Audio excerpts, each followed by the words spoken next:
ఈ మధ్య తెలంగాణ ముఖ్యమంత్రి రేవంత్ రెడ్డి గారు పదే పదే 10 సంవత్సరాలు మేమే ఉంటాము అధికారంలో అని నొక్కి ఒక్కానిస్తున్నాడు. అతని ధీమా ఏందో అర్థం కాలేదు, కానీ ఇది ఒక విధంగా చూస్తుంటే నిజమవుతుందా అనేటువంటి సందేహాలు మాత్రం నాకు కలుగుతున్నాయి. ఎందుకంటే ఇప్పుడు ప్రపంచమంతా, అసలు దేశమంతా యంగ్ యూత్ లీడర్ల కోసం వెతుకుతున్నారు యాక్చువల్గా ఈ టైంలో. అందుకే ఇంతమంది సీనియర్లను కాదని కాంగ్రెస్ పార్టీ రేవంత్ రెడ్డిని చీఫ్ మినిస్టర్ని చేసింది. అలాగే చంద్రశేఖర్ రావు కూడా కేటీఆర్ను, హరీష్ రావును ముందల పెట్టి రాజకీయాలు చేస్తున్నాడు. చంద్రశేఖర్ రావు కూడా కొంచెము ఓల్డ్ ఏజ్ వచ్చింది కాబట్టి ఇప్పుడు కేటీఆర్ ముందు భాగంలో ఉండి రాజకీయాలు నడిపిస్తున్నాడు. అగ్రెసివ్ పాలిటీషియన్స్ వీళ్ళందరూ కూడా రేవంత్ రెడ్డి, కేటీఆర్, బండి సంజయ్ వీళ్ళ కోవలకు చేర్చవచ్చు. వీళ్ళందరినీ ఒక గ్రూప్లో చేర్చవచ్చు. ఎందుకంటే వీళ్ళందరూ కూడా అగ్రెసివ్ పాలిటీషియన్స్. అగ్రెసివ్ అంటే చాలా యాక్టివ్గా, చాలా గట్టిగా వాళ్ళ వాయిస్ని వినిపించగలుగుతారు. కానీ మరి ఇప్పుడు బీజేపీ ఎందుకో మరి నాకు అర్థం కాలేదు, రామచంద్రరావు గారిని అధ్యక్షునిగా తీసుకొచ్చింది.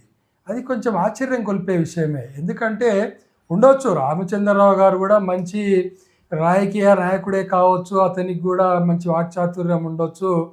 కానీ ఎందుకో ఇప్పుడు ప్రజల్లో, యూత్లో మీరు అడగండి. ఇప్పుడు నా ఆలోచన తప్పు అనిపిస్తే మీకు యూత్లో మీరు క్వశ్చన్ వేసుకోండి. 45 years ఎబోవ్ వాళ్ళకు ఒకవేళ రామచంద్రరావు గారు నచ్చవచ్చు, కానీ యూత్లో మాత్రం ఇప్పుడు యంగ్ జనరేషన్ అంతా యంగ్ లీడర్లను కోరుకుంటుంది.